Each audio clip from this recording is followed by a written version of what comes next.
right. Creatures of Fantasy is our topic, and we're about to jump into that. Before we do, I'd like to thank all my people who have come with me. This has been a team effort. I may have written some stuff up, but they have really fleshed it out and made it what it is.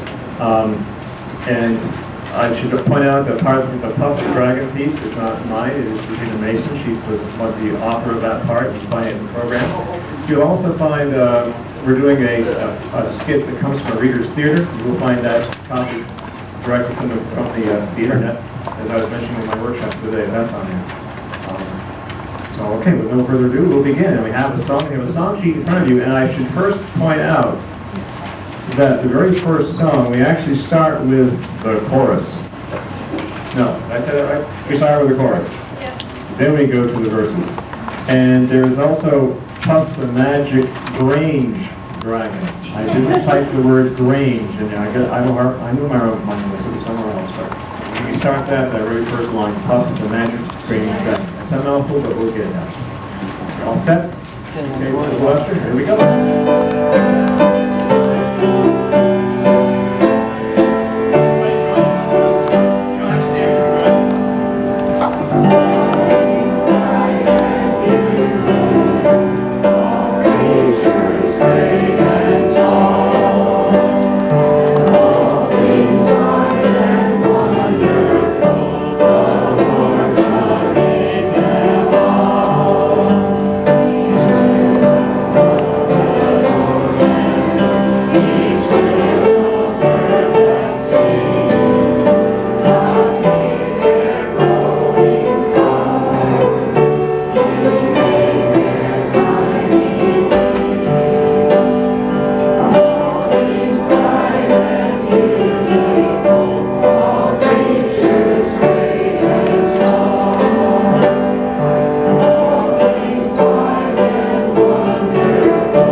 Stories, animals have provided ways for them to explain changes in the weather, relate the behaviors of mankind, and foretell luck. While ancient civilizations domesticated certain animals, they also endowed them with mythical powers and symbolism. Goats are both lewd and examples of the highest perfection of searching. Of course, there is the scapegoat. Bees symbolize industry. Squirrels, resourcefulness. Dragonflies, illusion. Eagles, nobility. Falcon, freedom. Owl, wisdom and death, and the list goes on. In those days, a walk through the forest, jungle, or desert entailed animal encounters fraught with meaning and awe. Since our theme is of creatures of fantasy, let's look at a particular dragon, Pegasus, and the unicorn. We might even find a more modern-day creature of fantasy.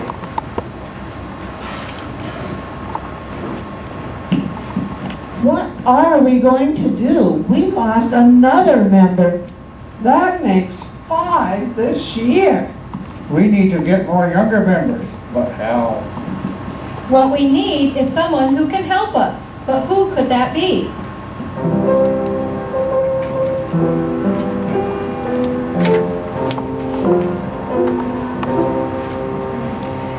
Did I hear someone say they needed help with their Grange? Who are you? How can you help? You're a dragon. Yeah, what do you know about the Grange? Why don't we listen to him? Just give him a chance. To answer your questions, my name is Puff the Magic Grange Dragon, and I help community Granges out with their ritual, and I help with promoting the Grange program. You do? How do you do that? Doesn't it make you nervous to talk to new people? No, not at all, because when I talk to someone about something that I love like the Grange, I get really excited. But what do you tell the people about the Grange? And how do you know who to talk to about the Grange? I talk to everyone I meet. You can't judge a person by how they look, because you never know that a person that you think doesn't look right for your Grange could make all the difference in your Grange. They could turn out to be your best recruiting member that you've had in a long time. They could be just as excited about the Grange as I am. They may bring in a lot of new members for you. But how do we know who? Talking to new people makes me nervous. Well, a lot of people get nervous when having to step out of a routine that they have done for so long. But how can we change? Yeah, we have done it this way for so long. Can we really do it? You can do anything that you want to do. All you need to do is take one step at a time, because the more steps you take, the easier it will get. All you need to do is reach within yourself and remember the excitement that you felt when you first joined the Grange, and pass that on to everyone that you meet.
Attribute, our pup was a teacher, pointing the way toward success.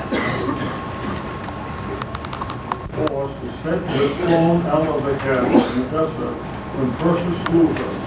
It was fathered by Caduceus sometime earlier and waited for the Gorgon's death to appear. Pegasus was given to Bellicose, who used the winged creature in his fight against Cimmerian, a monstrous female with 3 heads. Bellerophon became so headstrong that he ordered Pegasus to fly him up to Mount Olympus. Up to Mount Olympus! The home of God. This included anger Zeus, who sent an insect to sting the unicorn. But Bellerophon off his back. Needless to say, Bellerophon did not survive the fall to Earth. Well, one version would have you believe that.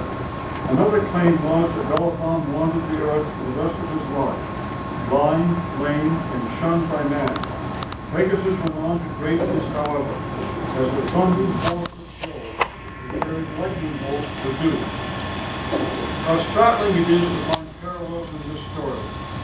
How many of us have witnessed the rise of someone to the ranks, someone full of themselves, ambitious to the point they feel they owe more, only to find that their lust and drive for power are derailed, and they leave in a hut never to be seen again. How many times has it happened in the grave?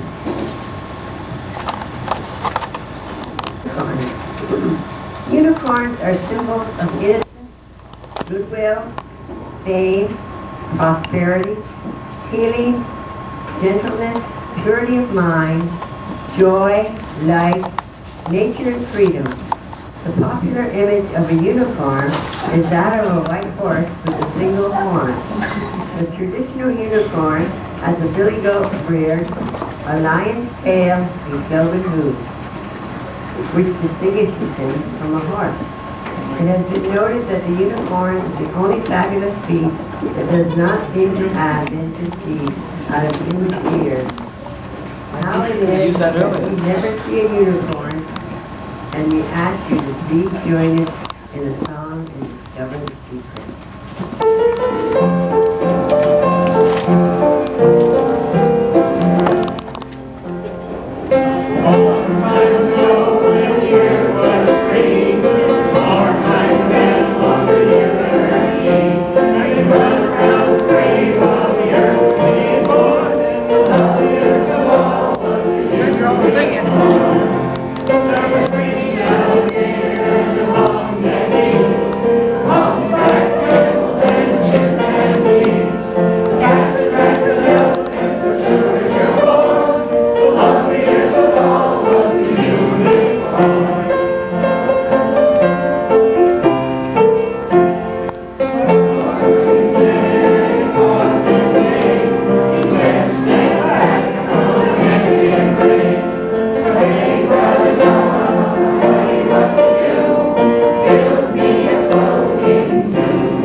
to Western culture, let us take a brief look at an ancient story starring monkeys. Man has been around a long time. Think about monkeys. He has been China's favorite superhero for at least 5 centuries. He's amazingly strong, he can fly, and he has a few tricks those other superheroes never heard of. And he's all ready to do battle with demons, dragons, sometimes even the gods. Monkey stars in The Journey to the West, an epic comic fantasy from the 16th century. The part retold here is about how Monkey is taken off to the land of death, but not for long. On the surface of the eastern sea, not far from the Dragon King's palace, Monkey landed lightly on a barren rock that jutted above the waves. Stretching himself out on it, he yawned, then studied the sky. Now I am immortal. I think I'm fly up to heaven and become God as well. But that's all after a good nap.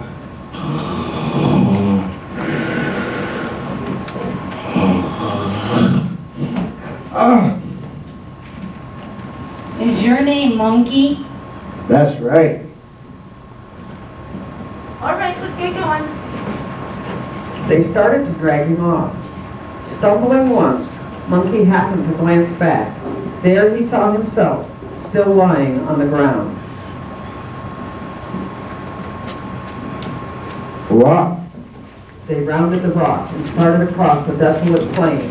The sea was nowhere in sight.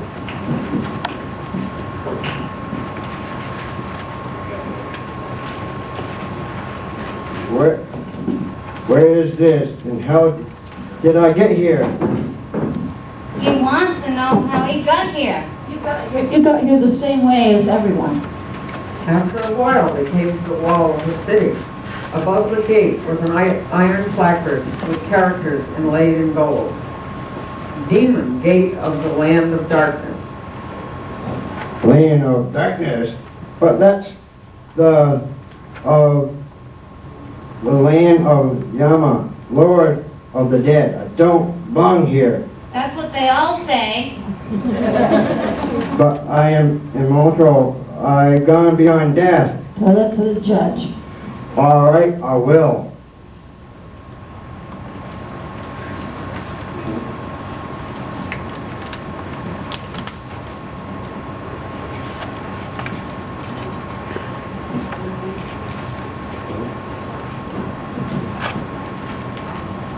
Roll.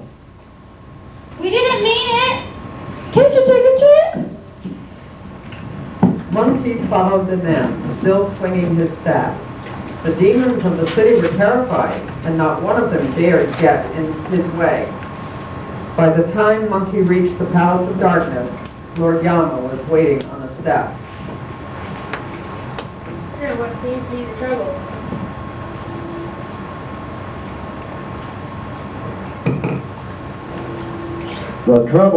The trouble is brought me here.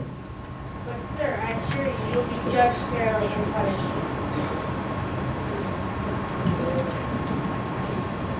I mean, re-educated, strictly according to your best deeds. Then the evil you have done will be avenged. I mean, corrected. You'll be returned to the land of light with a brand new life. I don't want to be reborn. I don't want to die in the first place. Don't you realize I'm immortal? And immortal, there must be some mistake. I demand to see the rest of the life in death. Yama led him into the Hall of Darkness, where a clerk dragged out several musty volumes. Monkey searched till he found his name.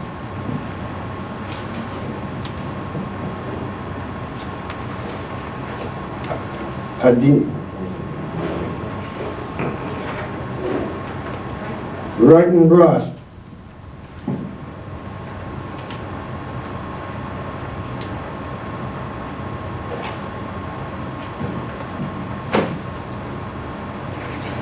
That should do it. This is must be regular. Tell it to the judge.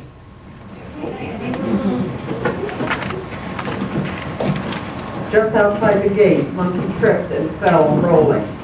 When he opened his eyes, he was back on the rock in the eastern sea. Wonderful. Next stop is heaven. Folklore and romance.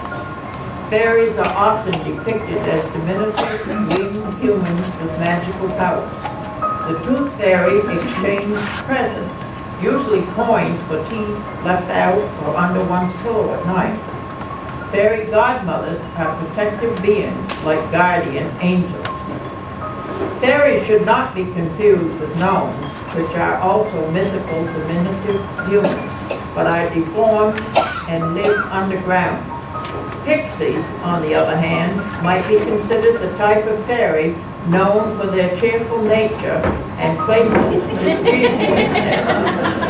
An elf might be thought of as a big pixie, often depicted as a mischievous dwarf, such as the Irish leprechaun, known for his pranks, but also believed to know where treasure is hidden.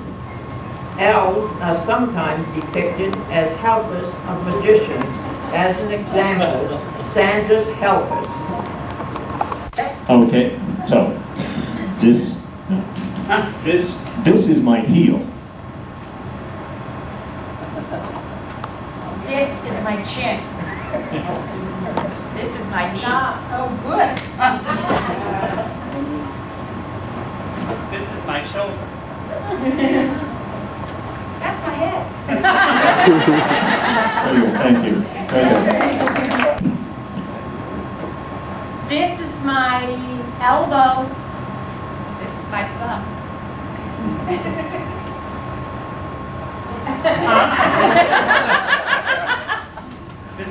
This is my elbow. That's my head.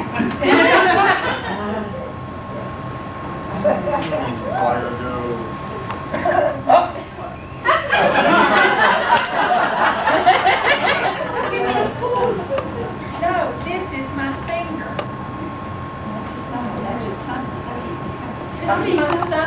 She already messed up. 1944. Well, it was based on a real live animal. It was given the power to communicate to Americans through their own language. It followed in the footsteps of the caricature of Uncle Sam, and it took his place because the man we know as Walt Disney. During World War II, most able-bodied men were defending our freedom. Few were left to protect our homeland from forest fires and to save timber so vitally needed for the war effort. For a time, Uncle Sam warned us to be careful. Then in 1944, Walt Disney released the movie Bambi and allowed the Forest Service to use the deer in their campaign posters for 1 year. This proved an effective way to get messages across. Later, the Forest Service chose a bear and named it Smokey, after Smokey Joe Martin, who had been an assistant fire chief at New York City. Fire Department, in New York City Fire Department. On August 9, 1944, the first Smokey poster was produced. It showed a bear pouring a bucket of water on a campfire.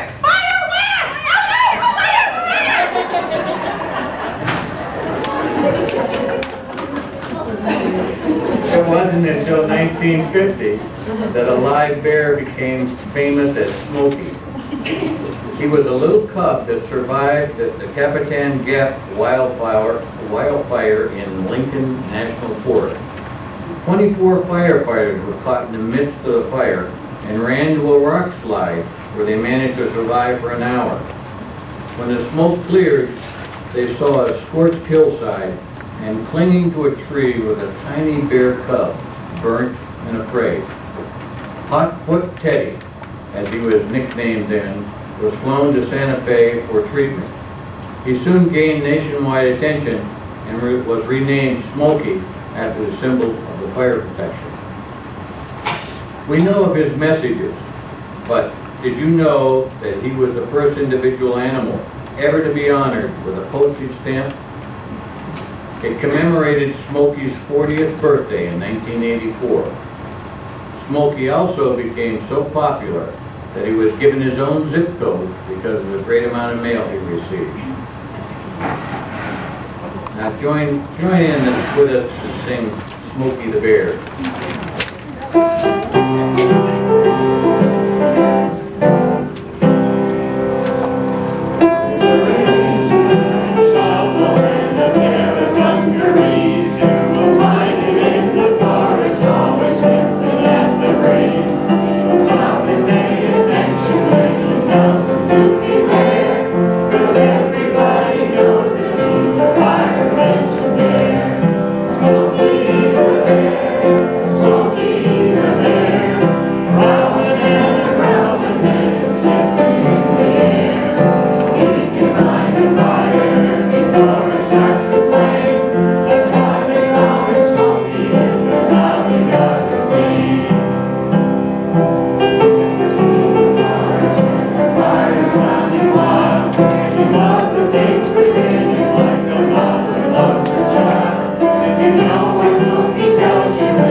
Someone didn't listen to Smokey.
Americans remember that they can prevent forest fires and save our precious resources, in 1962, the Forest Service published this pledge. Please repeat the pledge with us. I give my pledge as an American to save and faithfully defend from waste